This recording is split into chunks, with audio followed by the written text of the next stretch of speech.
Il se marre un peu gras, alors je pense aux putes qui travaillent au saloon. Mais le rire s'éteint vite et je commence à faire le lien. Quel genre de femme? Une bête sauvage, Grogne le vieux Jim, à gauche du Marshal. J'ai une furieuse envie de me retourner pour vérifier, détailler la hors-la-loi qui me vise à qui j'ai donné à boire tout à l'heure. Une femme? Une femme avec une chemise dégueulasse et du sang collé aux cheveux, des bottes à éperon, les mains brunes de cale et de poussière? Une voix si basse et éraillée? Je dois avoir l'air hagard parce que le shérif s'inquiète. « Oh, Garrett, ça va ?» Je réponds que oui et que j'ai vu personne. Mais j'ai peur qu'il reparte. Je voudrais bien qu'il s'attarde. Demande à boire pour les chevaux pour eux. Qu'il ne me laisse pas seul avec elle. Étrangement, le fait qu'elle soit une femme me terrifie. Qu'est-ce qu'elle a fait, cette femme? Elle vient de dévaliser la banque de Cody. Un sacré pactole. Et elle ressemble à quoi? À ça, me répond le Marshal en défroissant une affiche qu'il me présente. Les caractères bien sombres au-dessus d'un mauvais dessin, sur lequel je reconnais quand même les traits de ma visiteuse. Et son nom, Abigail Stenson. Je ne dis plus rien. Mais je suis pas con. S'il y a déjà un avis de recherche, c'est qu'elle est dangereuse. Qu'est-ce qu'elle a fait d'autre pour valoir aussi cher? Un cadavre sur son passage. Un employé de banque.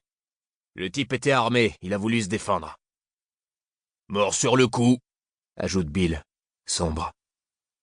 Ouais, une vraie bête sauvage, répète Jim. On dirait que c'est tout ce qu'il est capable de dire. Et il crache au-dessus de l'encolure de son cheval. Je commence à me sentir mal, et mon dos frissonne. Je sais qu'elle entend tout, et s'il lui vient l'idée de se débarrasser de nous, d'où elle se trouve et avec l'effet de surprise, elle peut faire un carton. « T'as vu personne alors ?» redemande le Marshal. « Non. » Je le regarde avec insistance. Des gouttes de sueur coulent sur mes tempes que j'essuie du poignet. J'essaie de parler avec les yeux, faire comprendre la situation aux hommes de loi sans avoir l'air d'un lâche. « T'inquiète, » lance Bill, en voyant ma trouille. « C'est quand même rien qu'une femme. » Non seulement il se fout de ma gueule, mais il capte pas ce con. Alors je lève lentement une main devant moi, sans quitter le shérif des yeux, et je fais un signe du pouce vers la cuisine. J'ai les dents serrées. Ma chemise colle de sueur à mon dos. Le Marshal me fixe, fronce sourcils et paupières, se redresse et range l'avis de recherche dans une de ses fontes, soulevant la poche de la sacoche avec le dos de sa main. Il fait signe aux deux autres de se taire et arme calmement sa 22. « On va rester un peu, finalement.